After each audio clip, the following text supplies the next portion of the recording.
നമസ്കാരം പ്രിയപ്പെട്ട കൂട്ടുകാരെ, തുങ്കേശാണ് പുളികാപ്പൻ. കൂട്ടുകാരെ, എല്ലാവർക്കും സുഖമല്ലേ? സുഖമെന്ന് വിശ്വസിക്കണം. അമ്മയും ഞാനും അത്താഴം കഴിക്കുകയാണ് കേട്ടോ. അത്താഴത്തിന് പരിപ്പ് കൂട്ടാൻ, കോവയ്ക്ക മെഴുക്ക് പുരട്ടി, ഇച്ചിരി പപ്പടമുണ്ട്.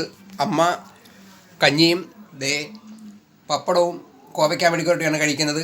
പ്രിയപ്പെട്ട കൂട്ടുകാരെ, അത്താഴത്തിന് ശേഷം അമ്മയുടെ ഒരു പാട്ട് പ്രിയപ്പെട്ട കൂട്ടുകാർക്ക് വേണ്ടി അമ്മ പാടുന്നതാണ്. എൻ്റെ വീഡിയോ കൊണ്ട് എന്നെ പ്രോത്സാഹിപ്പിക്കുന്ന, സബ്സ്ക്രൈബ് ചെയ്യുന്ന, ഷെയർ ചെയ്യുന്ന, കമൻറ്റ് ചെയ്യുന്ന എല്ലാ കൂട്ടുകാർക്കും നന്ദി അറിയിക്കുകയാണ്. അപ്പോൾ അത്താഴം കഴിച്ച് തുടങ്ങുകയാണ് കേട്ടോ. അത്താഴം കഴിച്ചതിന് ശേഷം അമ്മ പ്രിയപ്പെട്ട കൂട്ടുകാർക്ക് വേണ്ടി ഒരു പാട്ടിൻ്റെ 4 വരി പാടുന്നതാണ്. മക്കളെ എല്ലാവർക്കും നമസ്കാരം. ഞങ്ങൾ കഞ്ഞി കുടിച്ച് മതം പറഞ്ഞല്ലോ ഞങ്ങളുടെ വിഭവങ്ങളെ കുറിച്ച്. അപ്പം ഞാൻ 4 വരി പാട്ട് പാടുകയാണ്.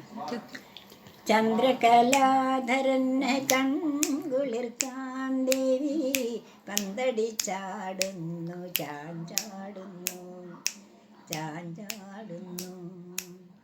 ചന്ദ്രകലാധരനെ കൺകുളിർക്കാം ദേവി പന്തടിച്ചാടുന്നു, ചാഞ്ചാടുന്നു, ചാഞ്ചാടുന്നു, ചാഞ്ചാടുന്നു.